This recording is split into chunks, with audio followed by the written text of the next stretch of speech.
আমরা আবু সাইদের ঋণ পরিশোধ করার কোনো শক্তি রাখি না, কিন্তু এরপরে আমাদেরকে চেষ্টা করতে হবে সেই ঋণ পরিশোধ করার।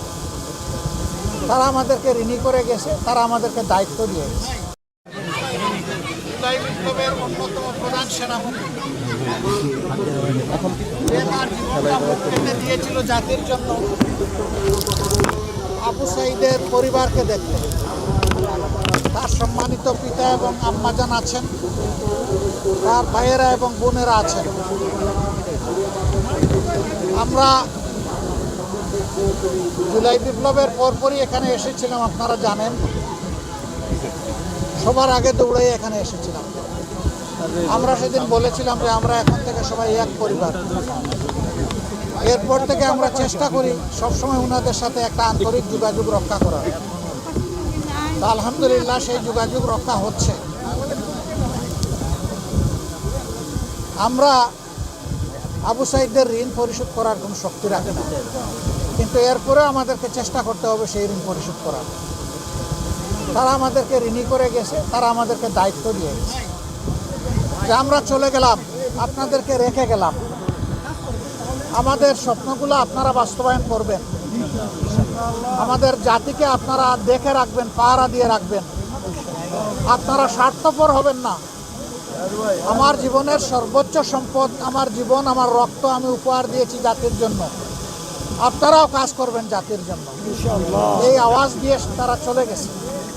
আমি আবু সাইদ সহ সকল বিপ্লবীদের প্রতি যারা দুনিয়া থেকে বিদায় নিয়েছে, আমি চূড়ান্ত শ্রদ্ধা প্রদর্শন করছি এবং দোয়া করছি আল্লাহ তাদেরকে মুহাক্কিক শহীদ হিসেবে করুন।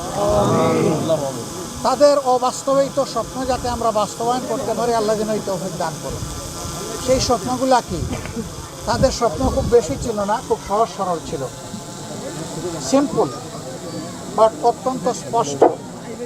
তাদের স্বপ্ন ছিল সমাজে অবশ্যই কোনো বৈষম্য থাকতে পারবে না। তাদের স্বপ্ন ছিল কোনো ধরনের অবিচার আর মেনে নেওয়া হবে না। তাদের স্বপ্ন ছিল কোনো দুর্বৃত্ত দুষ্কৃতিকারী আমাদের দেশের শাসক হতে পারবে না। তাদের স্বপ্ন ছিল ফ্যাসিবাদ আর বাংলাদেশে সহ্য করা হবে না। তাদের স্বপ্ন ছিল আমরা এখন থেকে প্রত্যাশার একটা মানবিক নিরাপদ বাংলাদেশ দেখতে চাই, যেখানে প্রত্যেকটা নাগরিক শান্তিতে বসবাস করবে। আমরা আপনাদেরকে কথা দিচ্ছি, তাদের স্বপ্ন বাস্তবায়নে আমরা ইনশাল্লাহ লড়াই চালিয়ে যাব। জনগণের মুক্তি যতদিন পর্যন্ত নিশ্চিত না হবে, ততদিন পর্যন্ত আমাদের লড়াই অব্যাহত থাকবে। আমরা আবারও বলি, আমরা স্বার্থের গোলাম নই এবং আমরা বসন্তের কোকিল নই। আমরা জনগণকে, এ দেশের মাটিকে আমরা ভালোবাসি। এই জন্যে চরম বিপদের সময় আমরা দেশে ছিলাম। আল্লাহ এখনো আমাদেরকে মেহরবানি করে দেশে রেখেছেন। কথা দিচ্ছি আগামীতে পরিবেশ যাই হোক, আল্লাহ তাআলা আপনাদের সাথেই আমাদেরকে রাখবেন ইনশাআল্লাহ। আমরা দেশ ছেড়ে অন্য কোনো জায়গায় ঠিকানা খুঁজব না।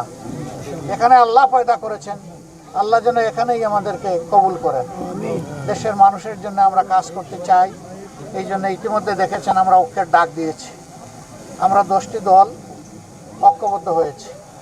এখানে জামাত ইসলামী আছে, এনসিপি আছে, 2টা খেলাফত মজলিস আছে, তারপরে খেলাফত আন্দোলন আছে, এলডিপি আছে, এবি পার্টি আছে, জাগপা আছে, এরকম আরও অনেকেই আছে। আমরা সবাই মিলেমিশে হাত গুলা একসাথে এক জায়গায় করে আমরা দেশ করতে চাই ইনশাআল্লাহ। আমরা বিশেষ করে যুবকদেরকে কথা দিচ্ছি, ইনশাআল্লাহ আল্লাহ আমাদেরকে তৌফিক দিলে তোমাদেরই প্রত্যাশার বাংলাদেশ আমরা গড়ব এবং এই সমাজের চাবি নেতৃত্ব আমরা তোমাদের হাতে তুলে দিয়ে আমরা পিছন থেকে তোমাদেরকে শক্তি যোগাবো, সাহস যোগাবো, সমর্থন দিয়ে যাব, ভালোবাসা দিয়ে যাব ইনশাআল্লাহ। তোমরা তৈরি হও, আগামী নির্বাচনে তোমাদের ভোটের প্রতিফলন হোক। তোমরা তোমাদের পছন্দ মতো ভোট দিবা যুবকরা। কেউ যেন তোমাদের ভোট নিয়ে কোনো ধরনের হেলাফেলা করতে না পারে। এই জন্য তোমাদেরকে ওই জুলাই যোদ্ধা হয়ে আরেকবার লড়তে হবে, জনতার বিজয় ছিনিয়ে আনতে হবে। আমরা বিশ্বাস করি আমাদের যুবকরা পারবে ইনশাআল্লাহ।